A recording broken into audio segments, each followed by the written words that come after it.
We are live. A very good evening, everyone. Welcome to iFocus Online, Lecture 296, number 3 in our Ocular Oncology module. And today, continuing the module, we have everyone's beloved teacher, Dr. Santosh G Honavar, sir, the doyen of Ocular Oncology, to talk to us on clinical spectrum of intraocular tumors. Without much ado, we all welcome you, sir, and over to you. Thank you, Shefali.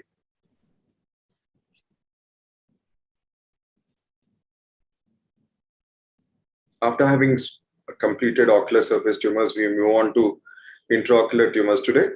And just like the last session, we would like to keep it as interactive as possible if the fellows online cooperate.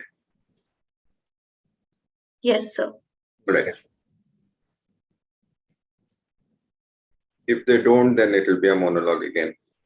All right. So why do we have to go by a specific scheme to identify intraocular tumors? Because there's so many of them. So many of them in the sense that there are really so many of them. Starting from benign to malignant, the range is so vast that unless you know the signature of a tumor, just like I mentioned in say ocular surface tumors, it's very difficult to diagnose a tumor. So you go by a set of clinical characteristics. Here we go by three things. One is the color of the tumor, and of course the location, whether it's in the retina or choroid.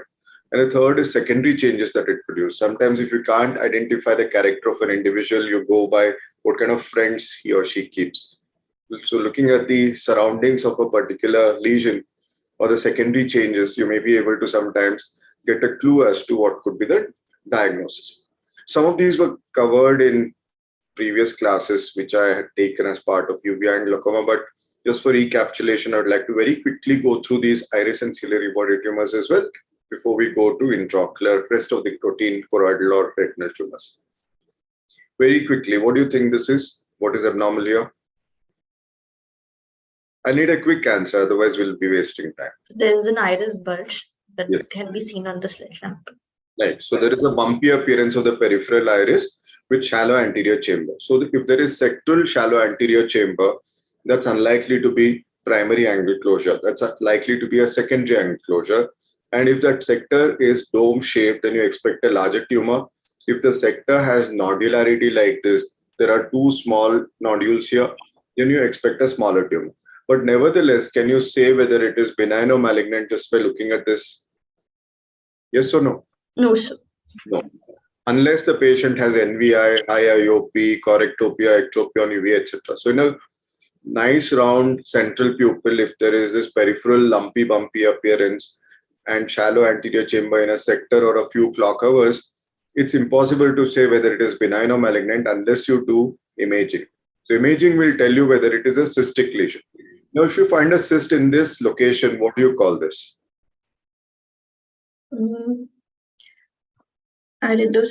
Iris cyst, sir.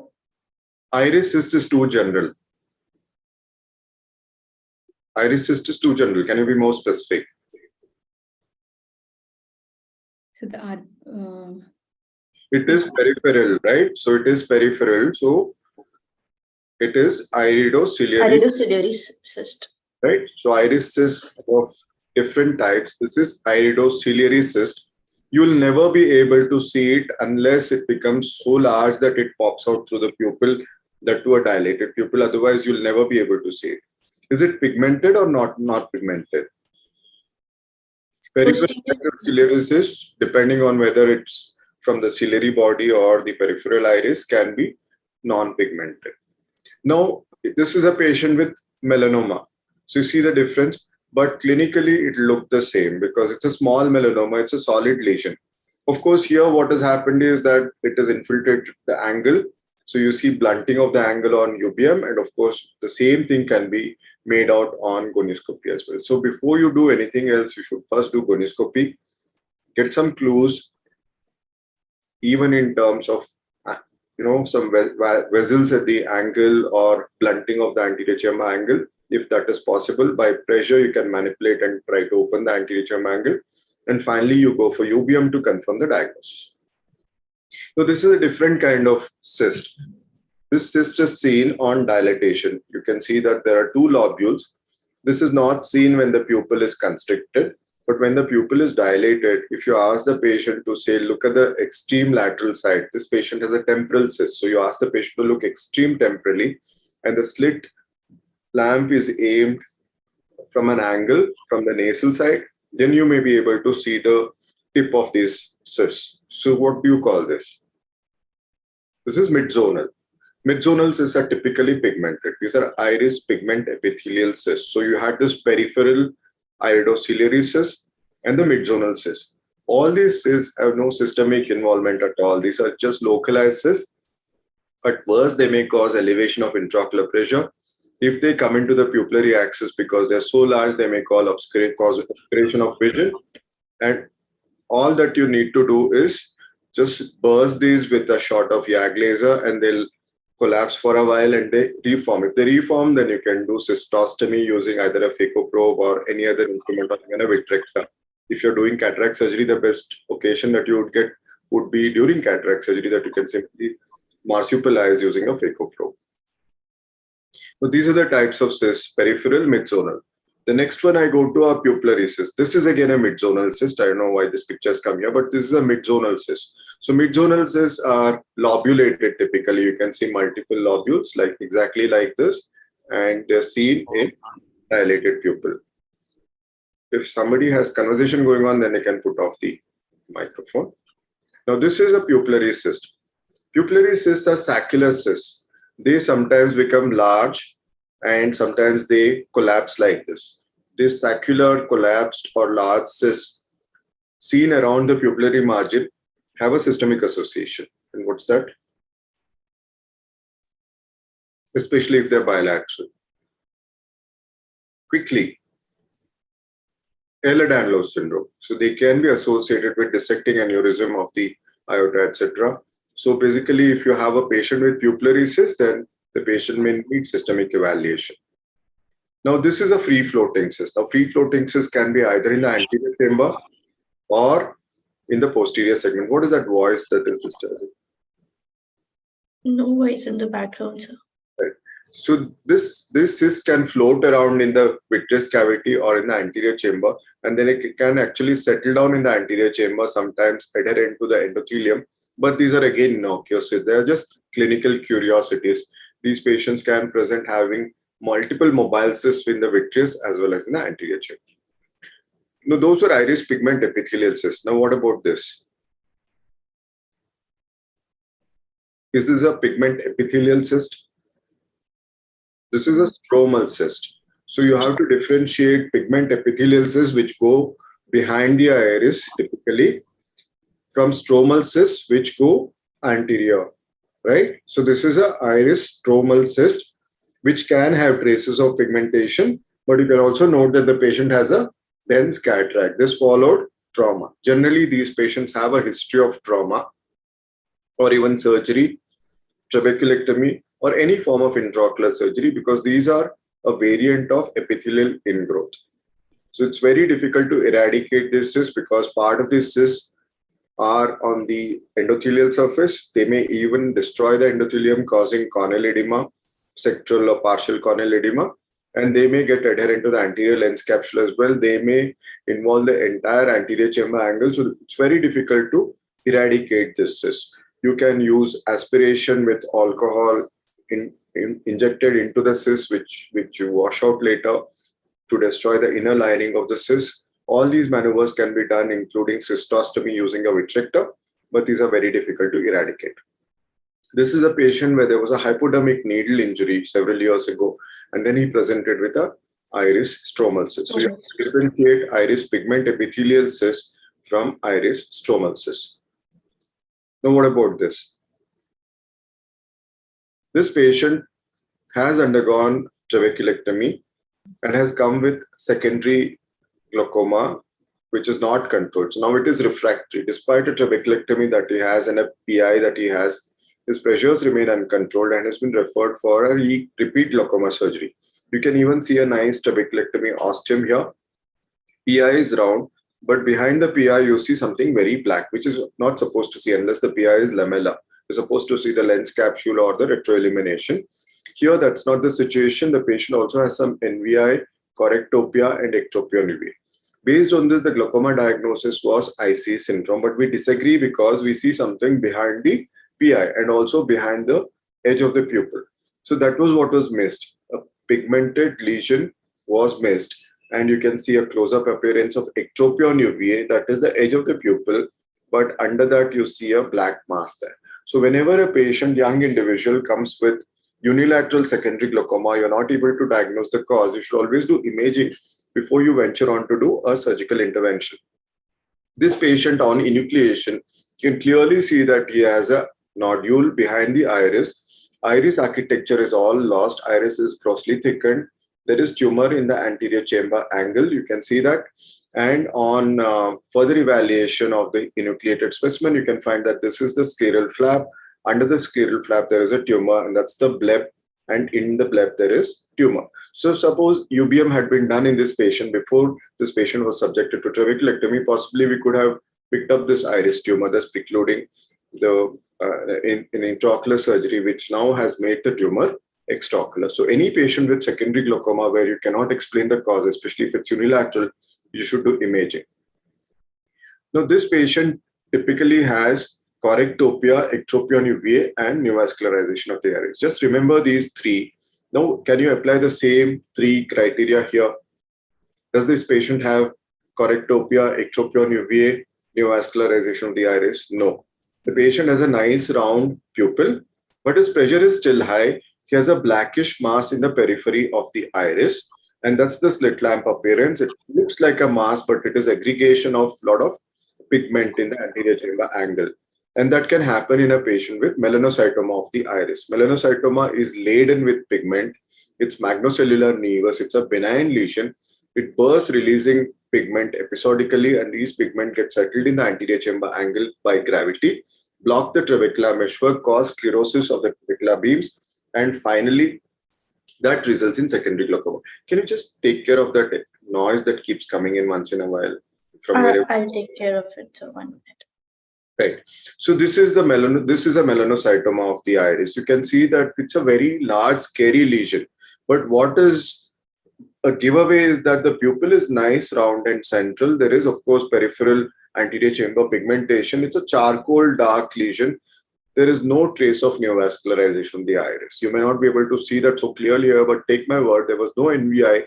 Pressure was high. So this is again a melanocytoma of the iris. So in a situation where there is a charcoal dark tumor with no NVI, pupil nice, round, and central, no correctopia, ectropion uvea, etc., then you should think that you're dealing with a benign lesion, either a melanocytoma of the iris or a nevus of the iris. So when you have a larger lesion like this, it's likely to be melanocytoma. If you have any doubt at all, you can always do a small biopsy, confirm the diagnosis, and do whatever that is necessary for glaucoma. That's a close-up picture. See how dark and charcoal brown it is, and you can see actually clumps of pigment getting released from this patient as we have taken the picture. Now that's a clear-cut case of iris nevus. Iris nevus is like a button on the iris surface, maybe slightly elevated, but despite all that, it does not change the stromal architecture at all. Iris architecture remains absolutely normal. It's like a button placed on the iris. Rest of the iris does not get affected at all. Pupil never gets distorted. There is no ectropion uvea. There is no NVI. That's again a typical case of iris nevus. And those were small freckles. That's all a freckle. Now, when you deal with a melanoma, then you have this changes in the pupil. You see, this is a peripheral iris melanoma. You can see correctopia and ectropion uvea and neovascularization of the iris. That's a nodular melanoma. You can see that the pupil is distorted here, and there are plenty of blood vessels. Although it's a very small lesion. And you can also see reddish areas here, that is intrinsic vascularity. So melanoma comes with intrinsic vascularity, melanoma comes with NVI, and distortion of the pupil. These are other variants of melanoma. This is just a filiform variant of melanoma, and that is tapioca melanoma, where there are nodular excrescences. It can be confused with a case of which IC syndrome? Which IC syndrome looks like this? Hogan-Rees. Hogan-Rees syndrome. All right. So these can actually look like Hogan-Rees syndrome, but it is tapioca melanoma.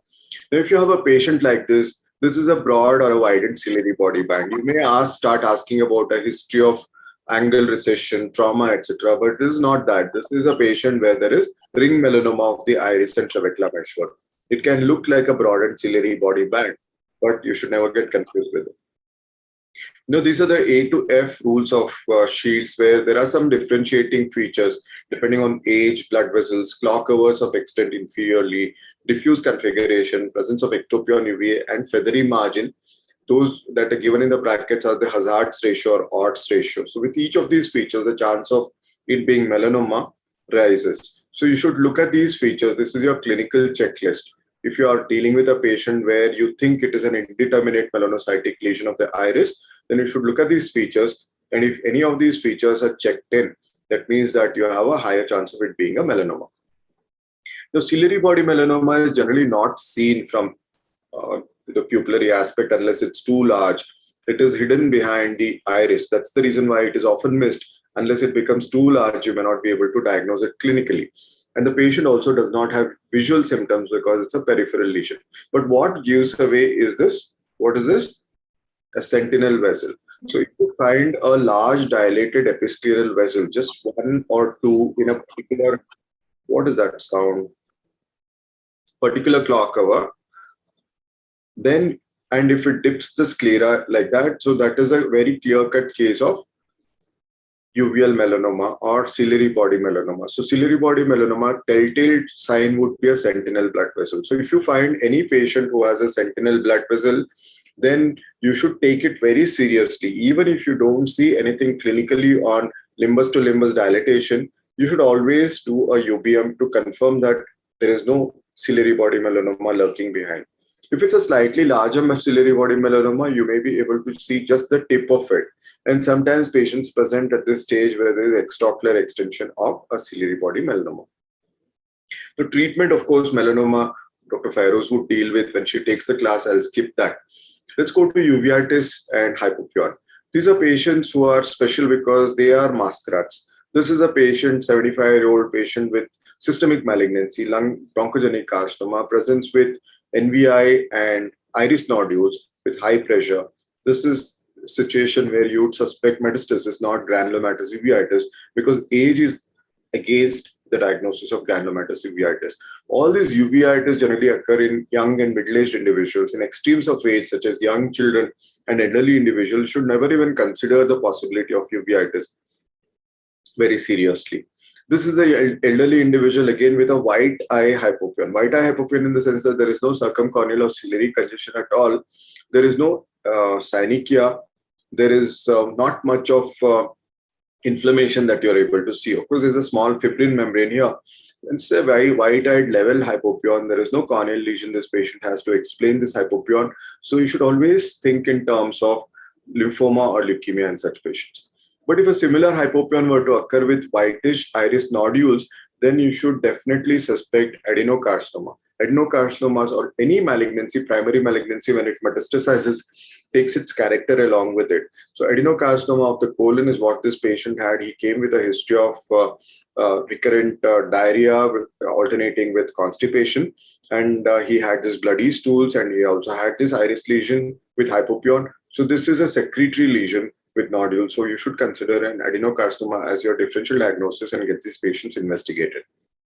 Whereas if you have a child with an intraocular tumor who presents with hypopion of this sort, then you should suspect retinoblastoma or medulloepithelioma. The difference is the type of hypopion. If you have small cells or clumps of cells, that could be retinoblastoma or medulloepithelioma. But if it's a level hypopion like this, it's most likely to be retinoblastoma. Whereas it's a heaped up hypopion like that with cygogranule kind of translucent granules within it, then it's most likely to be medulloepithelioma. So for example, this is a patient where there are balls of cells, which is clearly medulloepithelioma. Now, medulloepithelioma also comes with other features like absence of zonules or lenticular coloboma, you call it, but it's actually zonular coloboma. Since zonules are lost, lens may assume a shape where there is a small notch that is seen in the lens.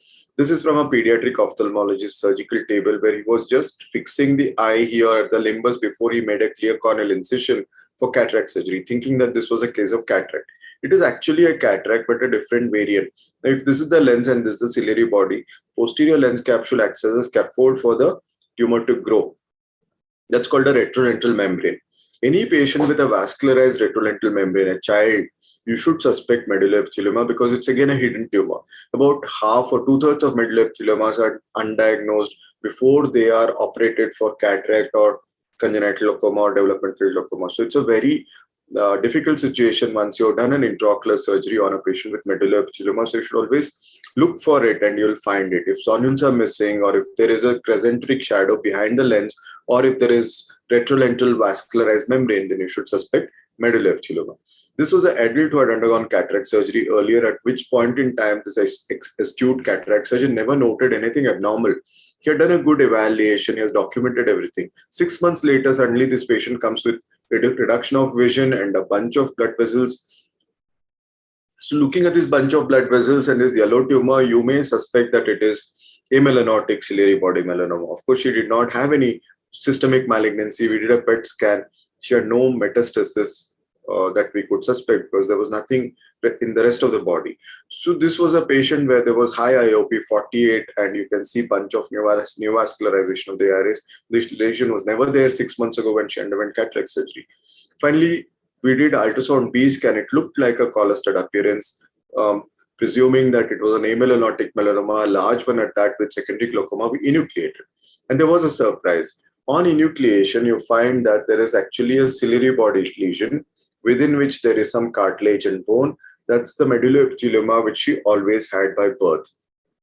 And whatever reason, 65 years later, this decided to turn malignant, and that cauliflowered kind of an extension is a medulloepithelioma malignant, non-teratoid, arising from a pre-existing benign teratoid medulloepithelioma. So anytime medulloepithelioma can change its configuration. So if you're suspecting medulloepithelioma, it's always a good idea to keep the child under follow-up. There are two types of medulloepithelioma, benign and malignant, each of which could be teratoid and non-teratoid. All these diagnoses can be made on UBM and imaging. And if a patient has features of a malignant medulloepithelioma, then you're supposed to treat them. Earlier, we would enucleate. Now we can treat them with chemotherapy and plaque brachytherapy. So these were the tumors that I showed. Going on to hyphema. If you have a child with recurrent hyphema, and during phases of quiescence where the hyphema is resolved, if you find that the iris architecture is masked, then that is recurrent hyphema in a child where this yellow lesion obscuring the iris architecture, then that is xanthogranuloma, juvenile xanthogranuloma, especially if you find cutaneous lesion to support your diagnosis. This was a 14-year-old child who had a blunt trauma because of which she had developed hyphema. That was the history. But there is layer and layer of hyphema. It's not going away at all. She was finally sent to a glaucoma specialist to manage hyphema drainage and also do a trabeculectomy. So that's in vogue. If a patient has very high pressure and has hyphema that's not going away, they do hyphema drainage and also put in a filtering procedure so that the pressure remains controlled, at least in the intermediate, early or intermediate postoperative period. But this patient had thickening of the iris, which has no business to be there in a patient with traumatic hyphema. And we did a peripheral blood smear thinking that it could be an infiltrative disorder, and it was negative. So why do you think it was negative in this patient? Why do you think peripheral blood smear was negative in this patient? This patient had hyphema, recurrent, refractory. So what would the treating ophthalmologist have given this patient apart from tranexamic acid? Steroids. Steroids is a standard of care for hyphema and one of the standards of care. And then any patient who receives systemic steroids, even a single dose, would have the peripheral blood smear rid of abnormal circulating leukocytes. And this patient had bone marrow biopsy, which was also negative. Peripheral blood smear was negative. So we had to finally do an iris biopsy to confirm the diagnosis. It did confirm the diagnosis of AML, and this is how finally the patient looks following completion of treatment with chemotherapy and also radiation for the eye. That is the area where biopsy had been performed. So she did find it very well finally. This was a 6-year-old girl at that time who had this hyphema following trauma with a tree branch, and you can see that there is a telltale sign of trauma with a lid laceration as well, full chamber hyphema. They did a B scan before they drained the hyphema, but what is missed in the B scan is this area of calcification. You should always look at the cross vector. Never depend on optometrist report on a B scan. Look at where the cross vector is there before you interpret the A scan. This patient seems to have low to medium internal reflectivity, but suppose this cross vector were to pass through this area of calcification, you definitely have found a spike there. So what was missed was intraocular calcification. Hypoma was drained. Several months later, patient comes with extraocular extension of retinoblastoma, not just that, massive regional lymph node metastasis and intracranial extension as well. So never miss a patient with retinoblastoma, even if the child has telltale signs of trauma. You're supposed to do ultrasound B scan and if required a CT scan to confirm the diagnosis before you do an intraocular surgery. Going on to vitreous hemorrhage. This child has vitreous hemorrhage again with a history of trauma. But what is unusual here is the dilated blood vessels, which is not supposed to be there simply in a patient with trauma. Of course, there is vitreous hemorrhage. This was subjected to pars plana vitrectomy by the retina specialist, and he unfortunately had a reg RD as a complication of pars plana vitrectomy. He did a buccal, and now on top of the buccal, you find a creamy white lesion. Now, posterior to the buccal, there is a creamy white lesion, which was never there. You can see this is the area where the buccal has been supported, a slightly posterior buccal. If you imagine, you might find certain small creamy white kind of a placoid lesion there, but now that has become very obvious. So there is something which is from the periphery that is growing towards the center. Is that how retinoblastoma grow? From the periphery to the center? No, it always grows from the center to the periphery. For example, if this is the fundus, retinoblastoma starts somewhere in the macular area if it's a newborn child, fovea, parafovea, posterior to the arcades, anterior to the arcades. We'll talk about it in the next class on retinoblastoma, but generally retinoblastoma is a lesion that starts in the posterior pole and grows towards the periphery. And if it's an older child, then only it starts in the periphery, right? So this was an older child. This was a 5-year-old child. So obviously this retinoblastoma started at the posterior aspect, and now it is anterior aspect, and now it is spreading posteriorly. And there is no calcified mass as such. You can't blame this retina specialist for having done this vitrectomy because there is no calcified mass as such. His V scan was completely negative. We enucleated this eye, and this was the time when my pathologist came running to the OT glass door saying that you have enucleated an eye without a retinoblastoma. I did a section. I don't find a tumor inside the eye. But I asked her to wait for the final reports, and you can see that final report very clearly shows that it is retinoblastoma. But do you find a mass at all in the section? You don't find a mass. This is normal retina. This is retina that is twice as thickened as normal retina, but that is diffuse infiltrative retinoblastoma. So that's exactly how diffuse infiltrative retinoblastoma presents. It presents without an obvious elevated mass. It presents without any calcium, and these patients can easily be missed. Let's talk about retinoblastoma in the next class and about the differential diagnosis. Let's go on to yellow-white tumors. Now, I have labeled it because I never thought that there would be some scope for interaction. I thought you would be in the same mood as you were in the last few classes. But anyway, so that's very clearly astrocytic hamartoma. You can't call it retinoblastoma because it is not. You can see that the blood vessels are passing on it, and you can see that there are grouping of small clusters of small lesion with eggshell kind of calcification. This is very, very typical of what type of astrocytoma? There are two variants, right? Endophytic, exophytic, and mixed variant. This is Endophytic. There are blood vessels passing on, right? So note that. And what do you think is this? Mixed variant. This is retinocytoma, all right? So note the kind of calcification. This is spheroid, spear kind of a calcification, just globules of lesions which are confluent together, and then there is peripheral calcification, whereas this is dense calcification in the center of the lesion and a pale white lesion that is surrounding it. This is retinocytoma, not retinoblastoma, whereas this is astrocytoma. There is no confusion. But of course, there is this variant of astrocytoma. Now this is endophytic astrocytoma. So this is exophytic because blood vessels are passing through it. This is endophytic because it is obscuring the blood vessels. So if you have this, it can occur in any layer. So if it is obscuring the blood vessels like this, then it is going to be avascular. So it is avascular lesion which is obscuring the details of the retina. And fortunately, most of the astrocytomas present in the posterior pole. It's easy for you to pick up and diagnose. Some of these children come with a history of amblyopia as well. Okay. Now, Any of you can quickly take it. What do you think is this? This is a 30-year-old lady who wants to get a refractive surgery done.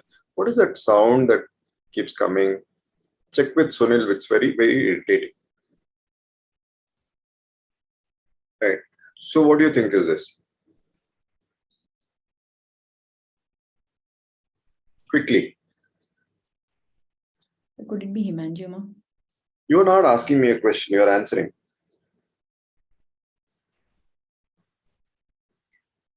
A 30-year-old lady who comes for LASIK, she does not have any visual symptoms. It has irregular margins, it is placoid, it is not elevated too much. It is juxtapapillary. Differential diagnosis for this pinkish white pale lesion. Choroidal osteoma is definitely one of the differential diagnoses. Choroidal osteoma is a choristoma or a hamartoma? So choristoma. Right. So choroidal osteoma can be primary as well as secondary. Primary choroidal osteoma has no reason. But secondly, it can present in patients who have had non-specific orbital inflammatory disease, IgG4 related disease, or any patient who has undergone any infection, granuloma, etc., can get secondarily ossified. It is nothing but a mature bone that replaces some part of the choroid. Depending on how deep it is in the choroid, it may be elevated slightly, or may even have a flagged placoid kind of an extension, and also it can even have excavation. So choroidal osteoma need not always be elevated, it can even be excavated, and because of decalcification. So choroidal osteoma need not always remain the way it has presented initially. It can get partially decalcified and it can have a kind of slight amount of excavation.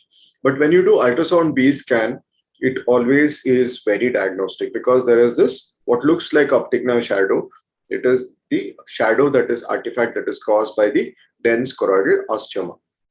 If you have any doubt about diagnosis, you can do, of course, OCT, which shows overlying retinal pigment epithelial detachment, majority of times, smooth choroidal elevation with intrinsic horizontal lamellae within the choroidal mass. If you have a HD OCT, you can find that there are some intrinsic lamellae within the choroidal mass, a smooth elevated choroid, right? So whoever has this kind of a issue, please stop it, because I'm getting really disturbed. My flow is getting lost. So it's only probably it's not, none of our systems have that voice. All right. So then all of you be on mute and I will continue without interaction. So this is again a choroidal osteoma, but you can see that there is some hemorrhage around it. So whenever there is hemorrhage around a choroidal osteoma, then you should suspect that there is a secondary change. Choroidal osteoma by itself does not cause visual loss unless it is bang macular or foveal. If it's juxtapapillary, it does not cause visual loss. It can cause visual field defect. But when it has secondary features because of CNVM that it develops, that can bleed and cause visual loss. This patient had visual loss. This is again a patient with multifocal choroidal osteoma.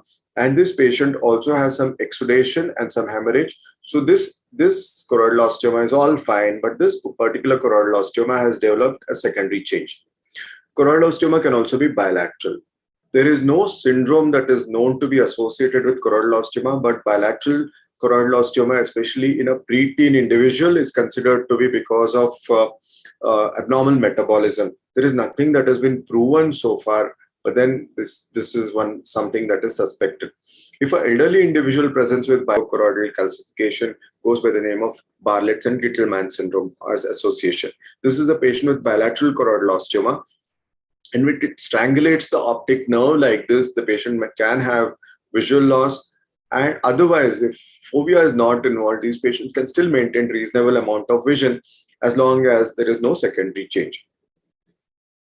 This is what I was talking about. If you have what looks like choroidal osteoma mid-periphery and in the periphery, we had a recent case that was documented as well.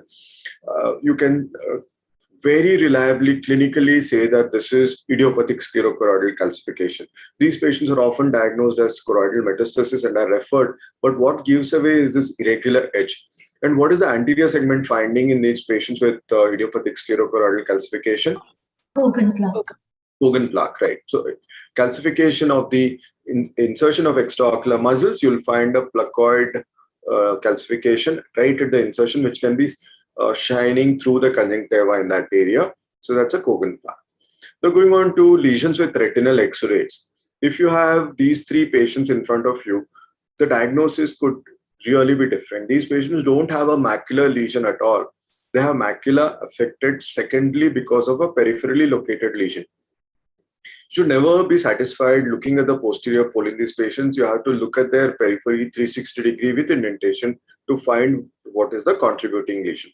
But if you have a patient who has exudation, which is like fingertips pointing towards the macula, accusing as if the macula is at fault, look at the other side. Macula is not at fault here. The direction of your suspicion should be in the periphery. And this patient promptly had a retinal capillary hemangioma right in the periphery. We cryo the retinal capillary hemangioma, it goes away, and so do the exudates. So exudates are secondary and they are posterior polar exudation. Now, if you have a patient who has a refractile exudation like this, then that could be Coates disease. If you have a patient with patchy exudation like this, then that could be anything, but sometimes it could be VPRT, sir? Right. VPRT is vasoproliferative retinal. All right. So these are some of the other patients with retinal capillary hemangioma or retinal capillary hemangioblastoma, you can call it. All of them will have exudations with finger-like projections towards the macula. One more patient with retinal capillary hemangioblastoma. You will also find that the blood vessels in that particular sector will be dilated and tortuous. It's very difficult to say which one is the draining vessel and which one is the feeding vessel unless you do a fluorescein angioscopy. Otherwise, sometimes they look absolutely similar. And that is important for you to recognize if you're doing a feeder front kind of a technique where you would block the feeder vessel, not the draining vessel, by lasering around the feeder vessel, not on top of it, crimp the blood vessel, reduce the blood flow, and then take care of the draining vessel and finally laser the tumor. That is if you're performing laser photocoagulation. Otherwise, you can directly treat the tumor with transpupillary thermotherapy. This is also a patient with a hemangioma, capillary hemangioma, but at a different location. This is called disc hemangioma. Disc hemangioma has equal association with VHL disease as retinal capillary hemangioma. These are some of the treatment techniques that are talked about. Photocoagulation, if it's a small tumor, you can directly photocoagulate it. But if it's a larger tumor, if you directly try to photocoagulate it, then it will bleed. So you photocoagulate around the lesion. First, take care of the feeder vessel, then the draining vessel, and finally the lesion itself. And within about 3 to 4 sessions, the lesion should go away. Photodynamic therapy is also described, but what is currently used is transpupillary thermotherapy. And if it's a larger lesion with a lot of subretinal fluid, then you may not be able to do laser and TTT. Sometimes cryo may also be difficult, and in such situations, plaque brachytherapy works well. Now, what is important to realize about retinal capillary hemangioma is that there is this syndromic association. So whenever you have a patient, whether it is unilateral, bilateral, unifocal or multifocal, even one single retinal capillary hemangioma, you are supposed to investigate the patient thoroughly for the components of VHL disease. I have shown the components here and the incidence as well. We can't talk about the exact numbers because of lack of time. But this one particular graph you should never forget, because this is something that as an ophthalmologist, if you don't remember this graph, then you're going to lose these patients for either renal cell carcinoma or pheochromocytoma or cerebellar hemangioblastoma. What does this graph show? This graph shows the red line, which is retinal capillary hemangioblastoma. And you can see that it starts very early in the course of life. So these patients will never go to a neurosurgeon or a neurologist or a gastroenterologist or a chest physician. They always come to you, an ophthalmologist, because they have the ophthalmic lesion manifesting first. And if that ophthalmic lesion is causing visual symptoms, they will obviously come to you. And you will see them first ever among all medical specialties. Ophthalmology sees patients with VHL first ever. Even if you have a single retinal capillary hemangioma, which is likely, you're supposed to completely investigate. So retinal capillary hemangioma, you can see that it keeps on increasing over a period of time. So if it can be unilateral, unifocal, exactly like retinoblastoma, it's double hit again, it's oncogene. So you can find that it may become bilateral and multifocal over a period of time. So one patient, one lesion doesn't mean that he'll always have one lesion. He can develop multiple lesions bilaterally over a period of time. So these patients are followed up for life. And depending on the age, they may have other manifestations as well. You can see that cerebellar hemangioblastoma starts peaking in the second and third decade, and it stops abruptly there. And this patient has renal cell carcinoma. So obviously, renal cell carcinoma starts peaking at about 40 to 50 and goes up to 70 and stops there. So this graph also means that if a patient has a single focus of retinal capillary hemangioma that you detect at about 75 years of age, when he comes for cataract surgery, you find that there is one small retinal capillary hemangioma, very characteristic, asymptomatic. Then he is absolutely safe, because it's unlikely that beyond this particular age, any of cerebellar hemangioblastoma or renal cell carcinoma can develop if they're not already there. So age-dependent screening is very important. A child, very intense screening, initial screening, middle age, very, very intensive yearly follow-up. And as the patient ages, you can stop screening or loosen out the screening. Diagnostic criteria is all shown here. But what is very, very important is genetic screening for VHL gene. It's currently very easily available. 3P loss is the genetic abnormality. If you have a patient with even single retinal capillary hemangioblastoma, you should do genetic test for VHL gene. If that is positive, then the patient obviously is labeled as VHL disease. Then you have to do the same test for the entire family, both the parents and siblings. And if the mother is positive, father is negative, then the entire maternal side will get the same genetic screening. If any of them turn positive, they have to be treated like patients with VHL disease, and they need screening for life. If they're negative, then obviously you don't need to screen them any further, because this particular gene is very sensitive and specific. But this was the other case that I was showing, where there was diffuse exudation in the posterior pole, but you can see in the periphery there is this orange, dense orange lesion, and that is VPRT. vasoproliferative retinal tumor. VPRT can also occur secondarily in patients with retinitis pigmentosa, or any patient who has had trauma, cryotherapy, laser photocoagulation for any reason. It's nothing but exuberant granulation you can consider. It's exactly like pyogenic granuloma, but in the retina. And what causes it? Cryotherapy can sometimes precipitate a VPRT, can also cure it. So if you freeze it, triple freeze, thaw, nice freeze, you can actually get rid of this VPRT. So this is a patient with VPRT. You can see there's bright orange colored appearance. This is one of the differential diagnoses for an orange colored lesion. Now this is a patient where there is refractile feathery edged exudate in the macular area, very dense. Then you should look at the periphery for these peripheral retinal telangiectasia. That's a patient with Coates disease. Okay. Different spectrum. What do you think is this?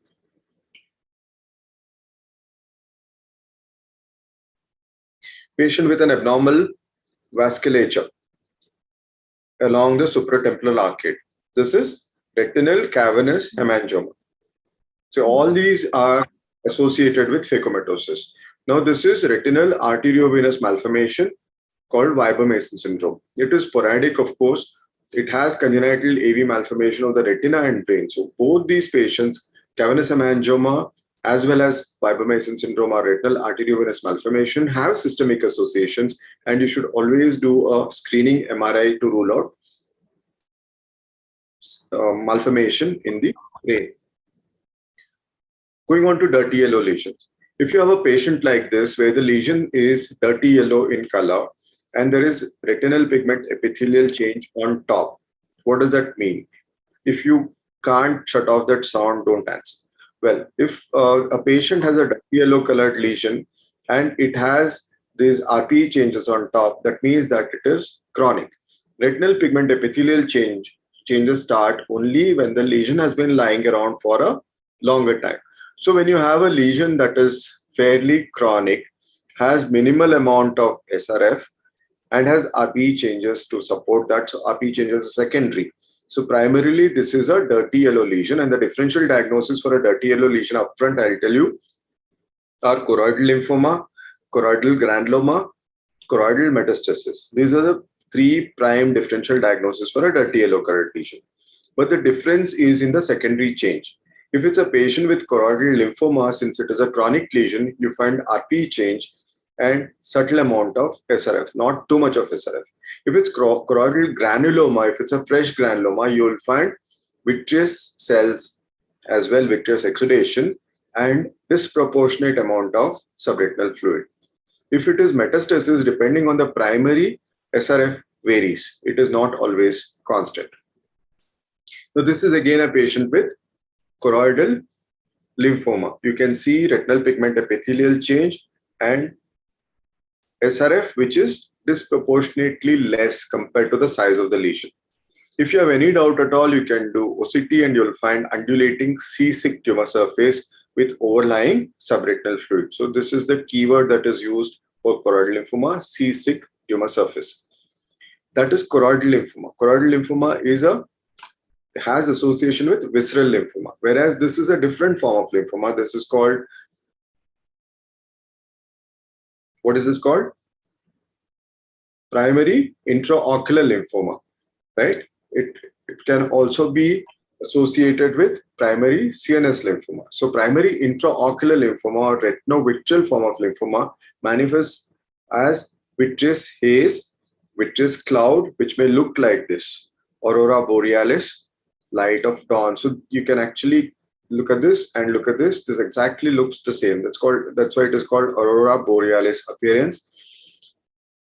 And you can also have clumps of cells that may actually simulate retinoblastoma vitreous seeding. So all these are various forms of vitreous manifestations of primary intraocular lymphoma, and you should remember these clinical manifestations.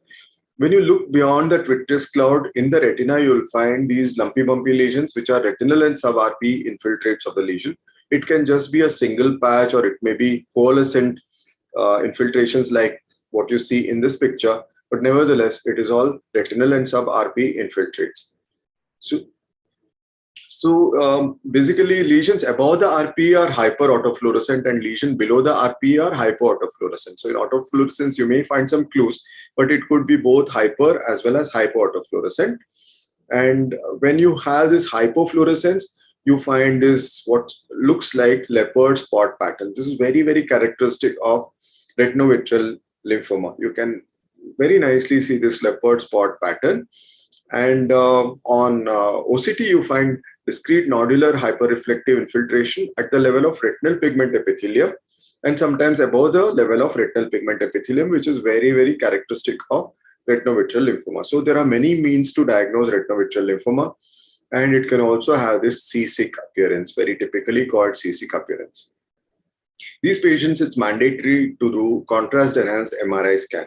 Now, when you do MRI scan, you should warn the MRI specialist to make sure that the meninges are very vividly visualized. If the meninges are not visualized, and if you're just looking for a stromal lesion, they may not always find it. Meningeal thickening is sometimes the most important initial manifestation of CNS lymphoma. And if there is any suspicion at all, you should do CSF tap, not once but thrice, to rule out that the patient does not have CNS manifestation already before you start treating the eye. If the patient has CNS manifestation, then of course these patients need very intensive chemotherapy, intrathecal chemotherapy, whole brain radiation. But if a patient does not have CNS manifestation, you can simply treat the eye by giving intravitreal methotrexate, intravitreal rituximab, or even bilateral or unilateral radiation to the eye affected. But that's not the end of the story, because CNS manifestation may not be synchronous. It may be metachronous. It may occur later on in life. So these patients have to be kept on follow-up for their CNS manifestations later on. This is a patient with retinovitreal lymphoma treated successfully. This is a patient with retinovitreal lymphoma. You can see haze in the vitreous gone after intravitreal methotrexate injection. Now, again, continuing with dirty gray lesions, this is one more dirty gray lesion, dirty yellow lesion, sorry, with very minimal SRF. So if a patient has a malignancy, say a squamous cell carcinoma, small cell carcinoma of the lung that is known to grow rather slowly, they may have very little SRF. But if a patient has adenocarcinoma of the large intestine or adenocarcinoma of the GI tract that metastasizes to the choroid, since it grows rapidly, it is exudative, the patient will have more SRF. So depending on the primary lesion, SRF may vary.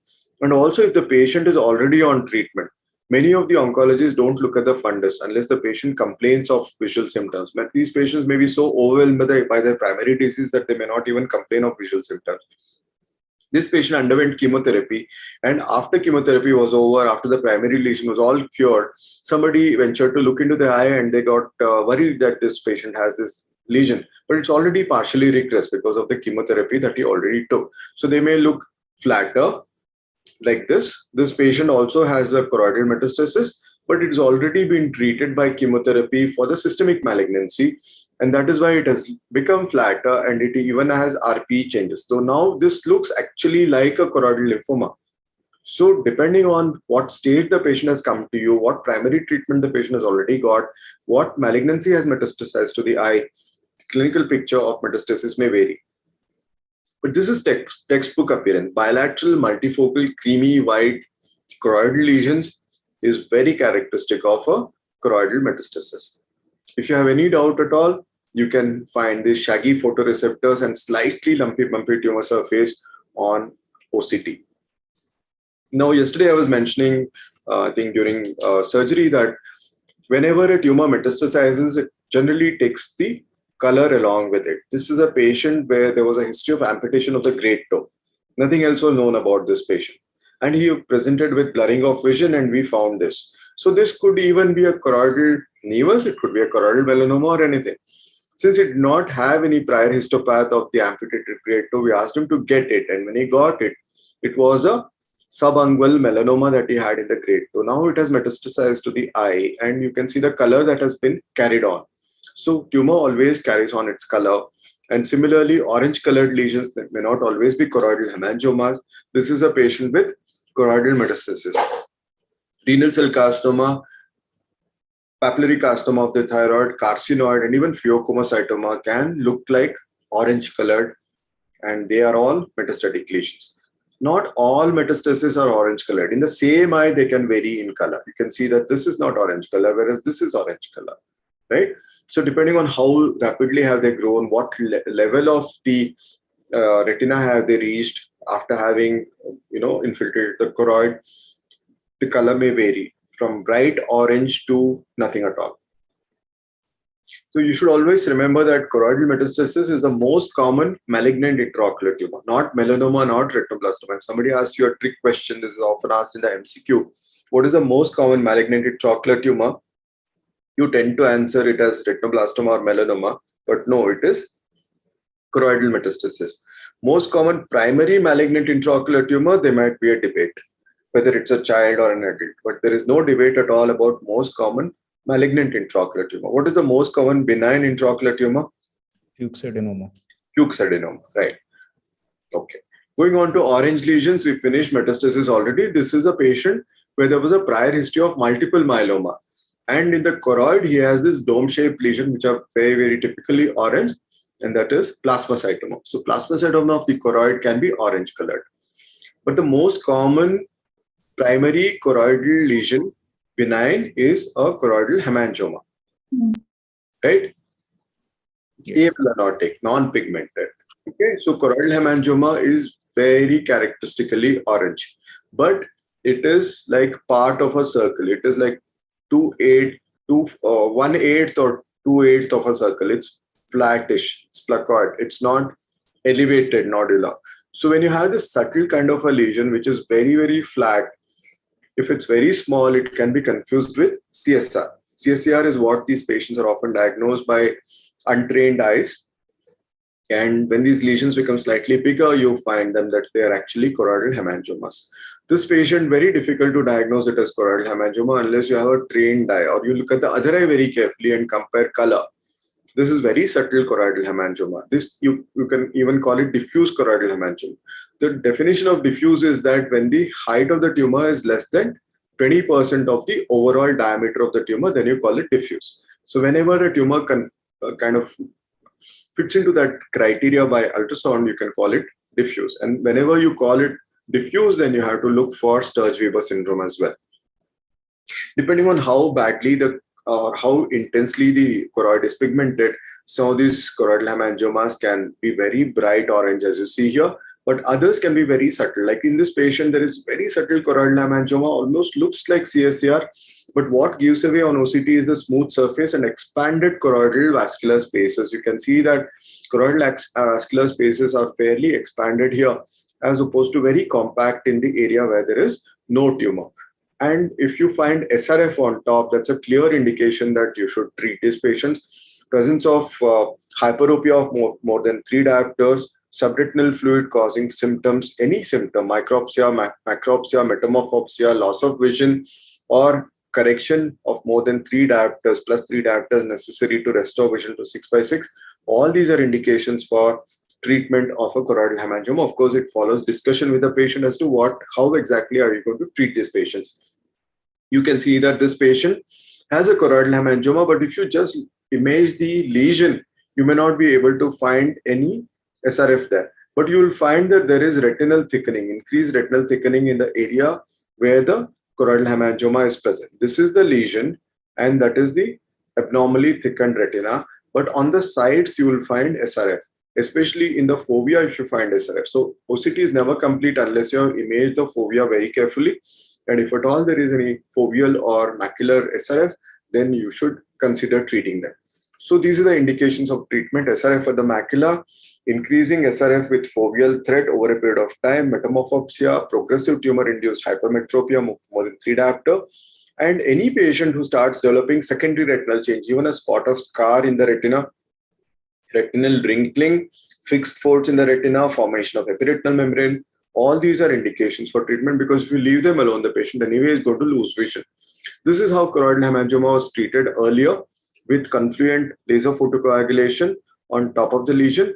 But now this is given up. We don't do laser photocoagulation anymore. People learn their lessons with aggressive PDT. This is a patient where aggressive PDT has been given with fried retinas. Patient has not gained anything. In fact, he has lost his vision because of aggressive TTT. So whenever you do PDT at all, now PDT has gone, we don't have it anymore, but it's a very gratifying technique. We used to use what is called low fluence PDT, eccentric PDT. That means that if this is the lesion, you're not going to treat it here, then you're going to lose vision for the patient. You're going to treat it at the extreme remote edge, which is this most distant from the fovea, center of the fovea. So that's all is required to sclerose this lesion and make sure that the SRF goes away. So when we do TTT also, we follow the same principle. We don't treat all over the tumor. We choose the most distant area from the center of vision, foveola, and then treat it with TTT. You don't have to aim to destroy the entire tumor on the first session of TTT. You simply do TTT, limited amount of TTT, call the patient back after 4 to 6 weeks, look at the lesion. If it's got satisfactory response, that's fine. Otherwise, you can always augment it with indocyanine green and treat the same area again. Never treat the area where there is likely to be scar like this. Suppose you have a scar in the fovea. What is the fun in treating this patient? There's no fun at all, right? So you have to treat the remote part of the lesion. Plaque brachytherapy is very useful, but has a higher chance of having radiation retinopathy. So whenever you do plaque for these patients, you should always combine with anti-VEGF injections at least 4 every 3 months so that the vision is maintained. So this is a patient which looks like choroidal hemangioma, isn't it? Do you think it's choroidal hemangioma? You think it's choroidal hemangioma? No, sir. Where is the lesion? It is at the fovea, like at the posterior pole in between. Oh, Peripheral, sir. this edge you see? Yes. Yeah, what is that edge? Is it in the retina, choroid? There are choroidal folds. The patient did not have TED, right? If the patient has choroidal folds and does not have TED and has some SRF and has movement, pain on eye movement, then it is posterior, right? Yeah, so somebody diagnosed it as choroidal hemangioma, referred the patient for brachytherapy. By the time the patient reached 2 weeks later, this is the pictures that was sent with him. This is the picture that we documented. Lesion was all gone. That is posterior scleritis, right? It can spontaneously remit, or it can reduce with a few days of oral steroids or non-steroidal anti-inflammatory. He still had some subtle choroidal force, but the lesion primarily had much reduced. So you should always keep that as a differential diagnosis. Now, diffuse choroidal hemangioma, of course, diffuse choroidal hemangioma involves about half to 2/3 of the choroid. But if it's the macular component that you're treating, then brachytherapy is still a good option. But if you want to treat the entire lesion, then external beam radiation is a good option.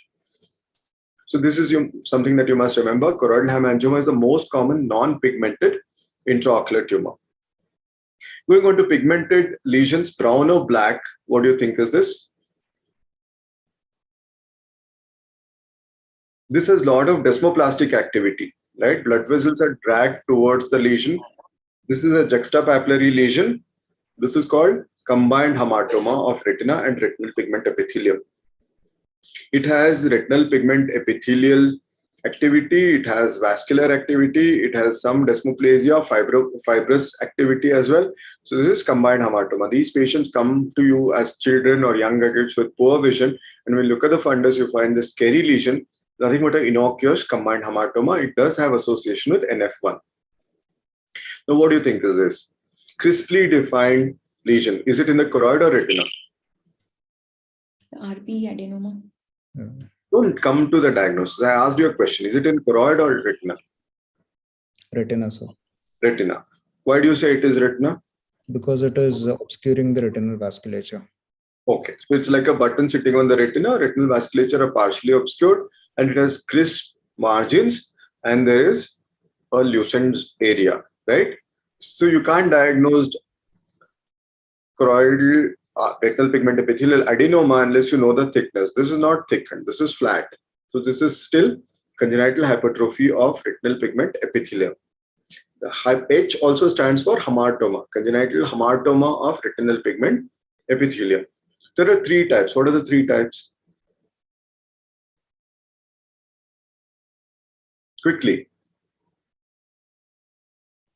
This is chirpy. Is this worrisome? So only if it has a thickness, then it will be worrisome. Right. It can change over a period of time. It can become larger. It can become smaller. It can become, partially lose its pigmentation. It can develop nodules. So all you need to look for are not the size in terms of horizontal extent. It can keep becoming larger over a period of time. But if somebody develops nodule, then you should be worried about it, because chirpy was earlier considered innocuous. Now we know that RP adenomas can develop from a precursor chirpy. You can see a chirpy having grown here. You can see that chirpy having developed an elevation here. You can see chirpy with exudation. So whenever somebody has an exudation over a chirpy that has grown, then that is retinal pigment epithelial adenocarcinoma. It appears charcoal dark. It is not a melanoma. It is retinal pigment epithelial adenocarcinoma, and the treatment is the same, of course, plaque brachytherapy. This is again a patient with retinal pigment epithelial adenocarcinoma. And how do you know? Because we treated this patient with brachytherapy. Patient did not resolve, enucleated, and enucleation confirmed that it was indeed a patient with retinal pigment epithelial adenocarcinoma. The features are that whenever you have a pre-existing chirpy with or without prior history, even then, if it's a retinal dark colored lesion, not choroidal, with exudation, then a clinical diagnosis is adenocarcinoma of the retinal pigment epithelium. This is the second type of chirpy. This is called group chirpy. Group chirpy or bear track sign has no systemic connotation at all. So you should not worry about group chirpy. It can have association with NF1, that's different, but it does not have any major life-threatening systemic association. Whereas if it's atypical chirpy with pointed tail and fishtail kind of an appearance that follows it, it looks actually like a swimming fish, right?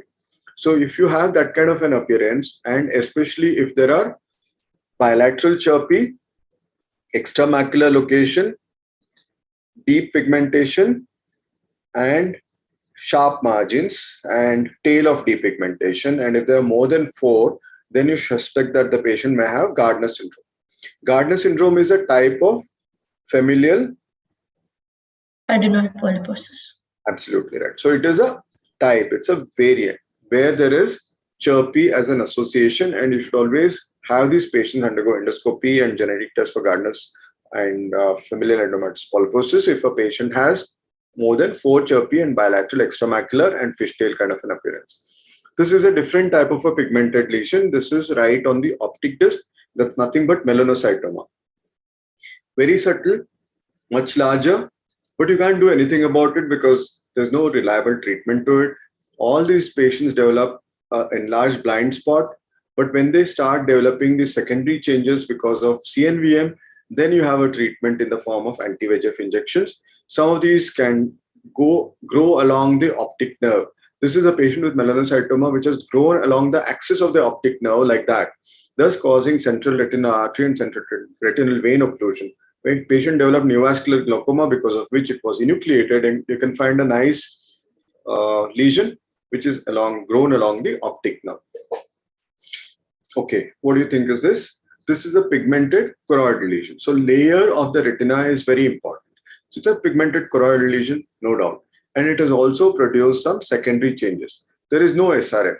So whenever there is a pigmented choroidal lesion without subretinal fluid, and there are drucenoid bodies on top or a layer of fibrosis on top, then it is a chronic lesion and you are likely to diagnose it as choroidal nevus. It compresses choriocapillaries inward. You can see that these are the nice choriocapillaries that are totally compressed. Who's speaking? Yeah, who's totally compressed in the area where this lesion is located. So compression of choriocapillaries inward is a typical sign of choroidal nevus. However small or big it may be, you'll always find that there are retinal pigment epithelial changes, no SRF, a dry looking lesion with secondary changes which could be drusen, RPE changes, and some amount of RPE loss. So RPE changes could be in terms of hypertrophy or loss of retinal pigment epithelium, and that's a choroidal nevus. And if somebody asks you as an MCQ, it's the most common benign intraocular tumor. Of all benign intraocular tumors, it is the most common world over. But whenever there is lipofuscin pigment over a pigmented lesion and there is SRF, then that is not a nevus anymore, that's a melanoma, and that's a very characteristic cholesterol appearance of a melanoma. Of course, there's a separate class for melanoma. I won't go into melanoma at all. I'll just help you differentiate a nevus from a melanoma. So this is a patient who was a gastroenterologist who comes with a history of disturbance while doing surgery. And when we look at the fundus, we find this pigmented lesion. He has it right sandwiched between the optic disc and the fovea, and it's a small lesion, fairly about 2 millimeter in size, but it looked like a melanoma because there was this lipofuscin already. Advised treatment, he did not want treatment. He wanted to hear what he always wanted to hear, that it is just a benign tumor, do nothing about it. Somebody told him that, and he waited for 6 months. And 6 months later, he comes with a gross increase in the size of the lesion with subretinal fluid as well. Now, definitely, there's no doubt that it is a melanoma. So with what confidence can you tell a patient who is a physician himself, for example, that it is a melanoma, that he has a 2 millimeter size lesion with 1.5 millimeter thickness? The confidence comes from this information that whenever you have a pigmented choroidal lesion, you should look for this mnemonic, the signs: thickness of more than 2 millimeter, fluid or SRF, symptoms: metamorphopsia, micropsia, macropsia, blurring of vision, presence of orange pigment or lipofuscin, margin close to the optic disc, hollowness on ultrasound, halo because of RPE loss around the eye, and absence of drusen.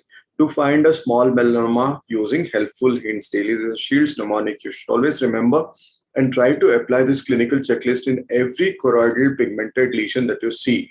Some of these may sit right on the fence. Those are called indeterminate choroidal lesions. There's a tendency to treat even indeterminate choroidal lesions. Now with OCT, we have more evidence. Now OCT-based diagnosis has come in vogue for pigmented choroidal lesion. And if that is the situation, you can go ahead and treat it if you find OCT evidence that it is indeed melanoma, or even autofluorescence or OCTA. There are a lot of tools now to differentiate indeterminate choroidal lesions very clearly into nevus or melanoma. Very few remain indeterminate, and if they do remain indeterminate, you are supposed to follow them up very closely. Right towards the end, now what is this? This patient has bilateral dark lesions in the choroid, right? So what do you think is this? Bilateral, diffuse, uveal, melanocytic proliferation. B-dump. B-dump is a? B-dump is paraneoplastic, right? So it suffices to say that. What do you think is this? Nevus of aorta. Nevus of aorta, right? So we have talked about it earlier, but whenever you have a patient with nevus of aorta, look at the fundus color very carefully. There's a difference in fundus color. If you find this kind of a color difference, asymmetry, then follow these patients very carefully, because some of them do develop a choroidal melanoma. Now that is equilucent, right? So it's not elevated like that, but it is still equilucent. And you can see that this patient has a anterior chamber angle lesion already. And you can see the same patient has a ciliary body lesion already. And when you enucleate, you find that there is diffuse melanoma occupying the entire uvea, right from anterior chamber angle, ciliary body, choroid, right up to there. And you can see dense pigmentation in the sclera. So you should be very careful in following up patients with nevus of aorta. This last slide, just to recapitulate the masquerades, any of the intraocular tumors can look any of these, and you should be very careful when you rule out an intraocular tumor before you attempt any intraocular surgery. Thank you so much. Thank you so much, sir, for covering the entire spectrum.